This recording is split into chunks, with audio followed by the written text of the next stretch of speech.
Il y a une version d'ex qu'on assume, père.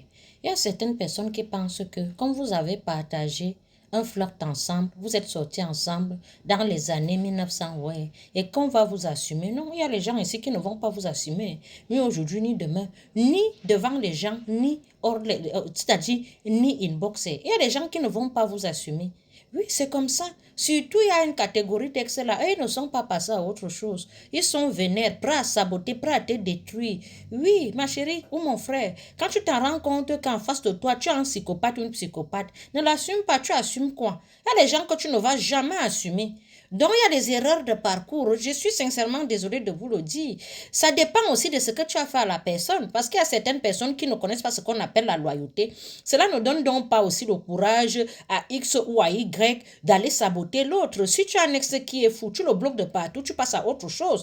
Quand on passe même à autre chose, on ne parle même plus de son ex. Moi, j'aimerais vous dire ça, vous mes sœurs et mes frères.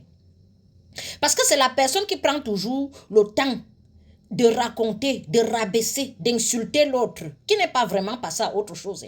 Si la personne vraiment ne représente rien, moi, tu ne représentes rien, moi, je ne vais pas parler de toi. Hein. Si je t'accorde une minute, ça veut dire que je t'ai trop respecté. Quand tu ne représentes rien et que ça a été l'erreur de parcours, je ne te parle ni aujourd'hui, ni demain, ni après-demain. Je ne t'adresse pas la parole, je te bloque de partout. Je ne veux même pas te sentir. C'est comme ça qu'on sort de la vie de quelqu'un. Même si tu entends que la personne te sabote, te rabaisse, on s'en fout, on est passé à autre chose. Apprenons à passer à autre chose. Donc, il y a certains ex-vénères là. On ne va jamais vous assumer. Même si vous ramenez les photos, les vidéos, les caméras, on ne va jamais vous assumer.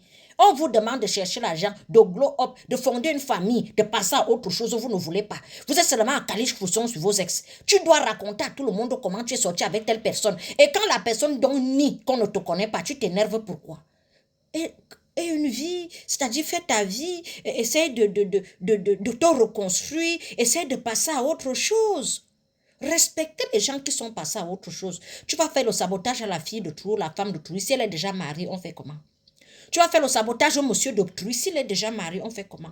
Apprenez à respecter les gens, même si vous avez flirté ensemble, même si vous avez dormi ensemble, même si il y a les erreurs de parcours. Ex même veut dire erreur. Parce que dans ex, là, ceux qui disent qu'il y a ex et ex, quelqu'un qui t'a vraiment fait des traces, quelqu'un qui t'a vraiment fait du mal. Quand tu le vois là que les cornes sur la tête, donc tu bloques, tu bannis et tu jettes. Si on te demande même, tu dis qu'il n'a jamais existé, tu ne le connais pas. Clair, net et précis. C'est comme ça qu'on répond à ce genre de trucs. Mes frères et sœurs, la paix est bien.